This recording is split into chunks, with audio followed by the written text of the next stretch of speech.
Hello, virtual students. Today we're going to review solving one-step equations. First, I want to show you how to check your solutions, and this applies to multi-step equations and everything. All you have to do is plug in your solution for the variable. Remember that plug in and chug in from evaluating algebraic expressions. Simplify using the order of operations, which we also already talked about. And once you simplify, decide if it makes a true statement. If it does, then your solution is correct. If it doesn't, then you need to go back and try again.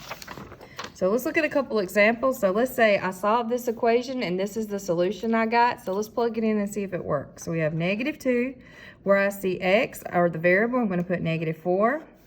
Then plus 6 equals 14. So I'm going to simplify the left side using order of operations. -2 times -4 is 8. Plus 6 equals 14. And of course, 8 plus 6 is 14. This is a true statement. 14 does indeed equal 14. So that means my solution is correct. And I can move on to the next problem. All right, let's look at number 2. We have n squared plus 7 divided by 8 equals 4. And this time they want me to check the solution of 6. So where I see the variable, I'm going to plug in a 6. So we have 6 squared plus 7 divided by 8 equals 4. Now let's simplify this. 6 squared is 36 plus 7 divided by 8 equals 4. And then 36 plus 7 is 43 divided by 8 equals 4. And we all know that 43 divided by 8 is indeed not 4. It's 5 points some stuff. That is totally not true. That means this is not the solution, and I would need to try to solve it again. All right, to solve a one-step equation, you have to use inverse operations, and that's just a fancy way to say opposite operations. So like the opposite of addition is subtraction, the opposite of multiplication is division. When solving equations, your goal is always to isolate the variable. You want to get that on a side by itself. And one of the most important rules is whatever you do to one side of an equation, you must do to the other. Remember, an equation is balanced. We're starting off, it says they're equal. If you do something to one side but not the other, it's not equal anymore. It's not balanced. So you always have to do the operations to both sides. So let's look at some examples. For the first one, we have x plus -3 equals 6. I don't like double signs. It's confusing. When you add a negative, you're really just subtracting. So you could think of this as x minus 3 equals 6. You focus on the side with the variable. What's happening to the variable? We're subtracting 3. We want to undo that because we want to isolate the variable. How do we get rid of a -3? Well, the opposite is to add 3. What I do to one side, I must do to the other. -3 and +3 will cancel out, and we get x equals 6 plus 3 is 9. I'm going to quickly show you how to check this one. I'm going to plug that 9 in. So we'll have 9 for the variable plus -3 equals 6. 9 plus -3, different sign, subtract and keep the boss. That would be 6. This is 6. So I know 100% that I got this question right. Okay? I'm not going to check all of these. I just want to show you one.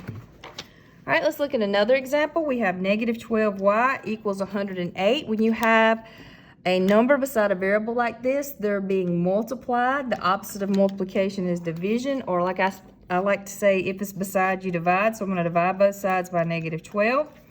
These will now cancel out because you're multiplying by -12 and you're dividing by -12. So the y is isolated. 108 divided by -12 would be -9. Remember, a positive and a negative when you divide will be a negative.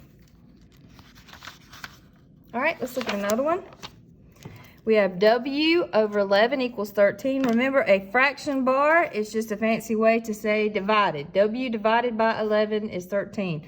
So to undo division, we multiply. So I'm going to multiply both sides by 11. That'll cancel. And I get w equals 13 times 11 is 143. Okay? Let's look at another one.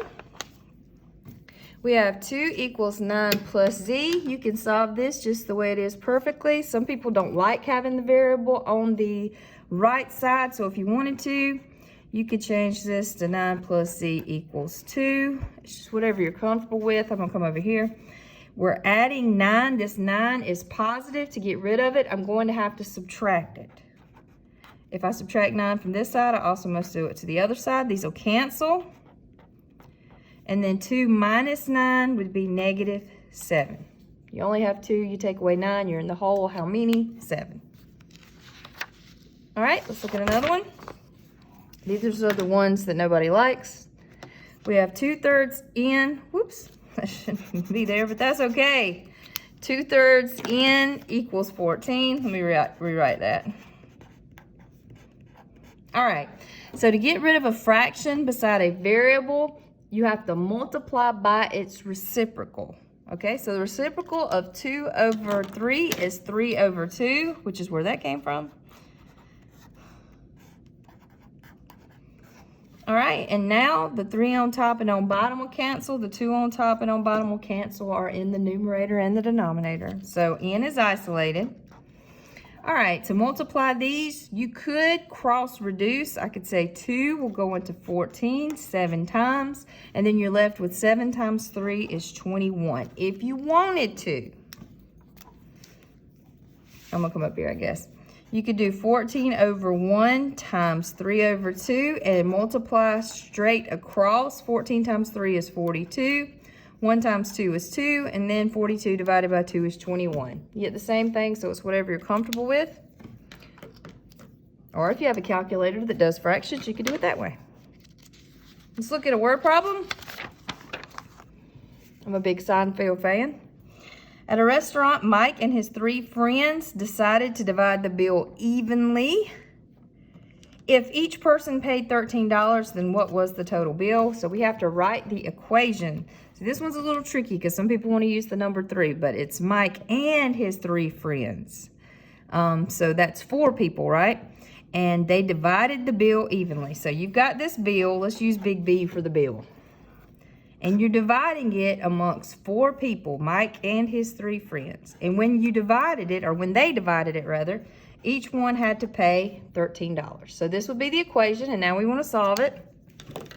B is being divided by 4. To undo that, we will multiply by 4. That'll cancel, and B is isolated. Remember, if I do it to one side, I must do it to the other. And 13 times 4 is 52 buckaroos. So the bill was $52. All right, you guys, hope you have a wonderful rest of the day. Thank you.